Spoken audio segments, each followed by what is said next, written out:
आईसाहेबांच्या जयंतीसाठी या ठिकाणी उपस्थित झालेलो आहोत। आम्ही आता नुकतेच पद्मश्री विद्यालयाचे सर्व शिक्षक शाळांना भेटी देण्यासाठी, संस्थेच्या ज्या शाळा आहेत त्यांना भेटी देण्यासाठी गेलो होतो आणि त्या दरम्यान आम्ही ठाणे जिल्ह्यातील आणि पालघर जिल्ह्यातील काही शाळांना भेटी दिल्या आणि त्या भेटी दरम्यान जाणवलं की शिवाजी महाराजांनी महाराष्ट्राच्या संरक्षणासाठी आणि महाराष्ट्र टिकवण्यासाठी गड आणि किल्ले यांची निर्मिती केली। त्याप्रमाणे या महाराष्ट्रातील जनता समानतेने वागावी आणि पुढेही हे सर्व स्वराज्य अबाधित राहावं यासाठी ज्या काही समाजसेवकांनी कार्य केलं त्याच्यामध्ये पद्मश्री अण्णासाहेब जाधव यांचं कार्य देखील तेवढंच महत्त्वाचं आहे, कारण त्यांनी शैक्षणिक ही ज्ञानाची गंगोत्री आहे ती तळागाळातील लोकांपर्यंत नेण्याचा प्रयत्न केला आणि या संपूर्ण कार्यामध्ये त्यांना साथ होती ती आईसाहेब म्हणजेच उषाताई जाधव यांची। कारण ज्या वेळेला आम्ही फिरत होतो सगळ्या सुखसोयींनी युक्त असं वातावरण होतं, तरी सर्वजण आम्ही 2 दिवसामध्ये पूर्ण थकून गेलो होतो। त्यावेळेला अशा ठिकाणी जाण्यासाठी गाड्या नसतील, पायवाट होती, बैलगाडीतून प्रवास करावा लागत होता आणि एक लक्षात येत होतं की अण्णा ज्या वेळेला अशा शाळा काढण्यासाठी बाहेर जात असतील, लोकांना जमवणं, त्यांच्याशी बोलणं, त्या शाळांच्या बाबतीत चर्चा करणं याच्यामध्ये जवळजवळ महिना कदाचित ते बाहेर राहत असतील आणि अशा वेळेला या संपूर्ण विद्याश्रमची, शाळेची आणि संपूर्ण ज्या इतर शाळा आहेत त्यांची जबाबदारी, येणारे पै पाहुणे यांची जबाबदारी संपूर्णपणे आईसाहेब स्वतः एकट्या सांभाळत होत्या।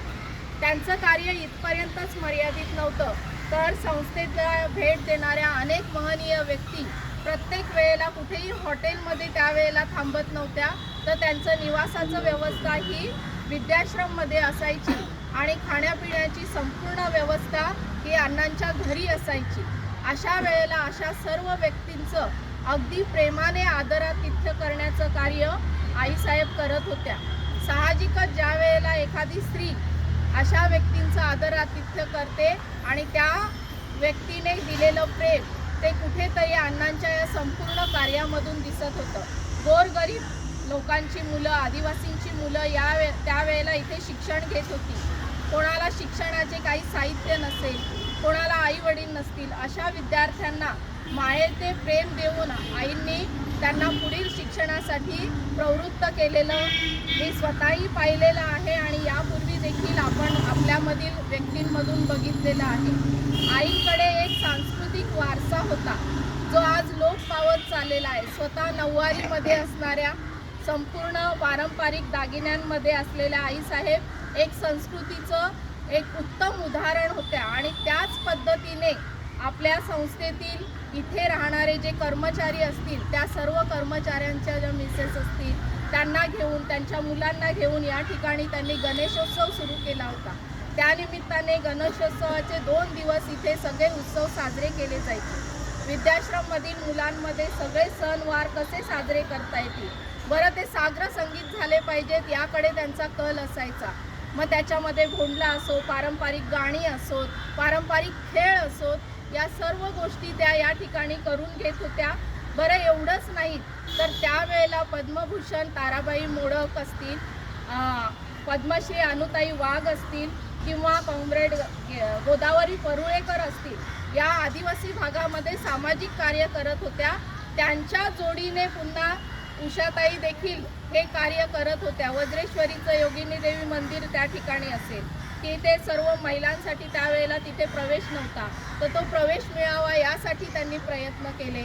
अण्णांचं लाडकं अपत्य म्हणजे वज्रेश्वरीची अंबिकाबाई जाधव धर्माजी कन्या विद्यालय, या कन्या विद्यालयाला वेळोवेळी भेटी देऊन तेथील मुलींच्या समस्या जाणून घेऊन त्या मुलींना कसं शिक्षण देता येईल यासाठी त्यावेळी त्या प्रयत्नशील होत्या। त्या ठिकाणी शेती केली जायची, मुलींचं जेवणाची, भाजीपाल्याची व्यवस्था तिथेच होत होती।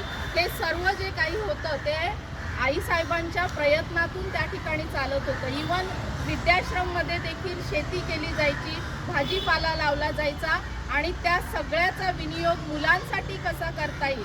मला आठवतं नारळाची मोठमोठी झाडं होती, तर आई आम्ही खेळायला आलो की खेळता खेळता आम्हाला सांगायच्या की याच्या खराट्याच्या काड्या तयार होतात आणि आम्ही आनंदाने ते करायचो आणि त्याचेच झाडू मग विद्याश्रममध्ये मुलांना साफसफाईसाठी वापरण्यात येत होते. म्हणजे प्रत्येक गोष्टीमध्ये टाकाऊतून टिकाऊ वस्तू कशा करायच्या, त्याच्यानंतर पारंपरिक आपली संस्कृती कशी पुढे न्यायची आणि त्याचबरोबर अण्णांचं जे शैक्षणिक आणि सामाजिक कार्य होतं, हे सामाजिक कार्य पुढे नेण्यासाठी हिरिरीने स्वतः पुढे राहून कसं कार्य करायचं. अण्णांच्या प्रत्येक कार्यक्रमात आई स्वतः बरोबर असायच्या, प्रत्येक ठिकाणी त्या त्यांच्या सोबत असायच्या आणि साहजिकच ज्या वेळेला एखादा माणूस सामाजिक कार्य करण्यासाठी घराबाहेर पडतो त्यावेळेस त्या घराची जबाबदारी, मग ती आर्थिकदृष्ट्या असो, सामाजिकदृष्ट्या असो, शैक्षणिकदृष्ट्या असो, मुलाबाळांना सांभाळ करण्याचं असो, या सगळ्या गोष्टी ज्या आहेत त्या लीलया पेलण्याचं काम आईसाहेब त्यावेळी मोठ्या हिरिरीने सांभाळत होत्या. आपण जर संकल्पसिद्धी वाचलं असेल तर त्याच्यामध्ये आहे की आईंनी हा विद्याश्रम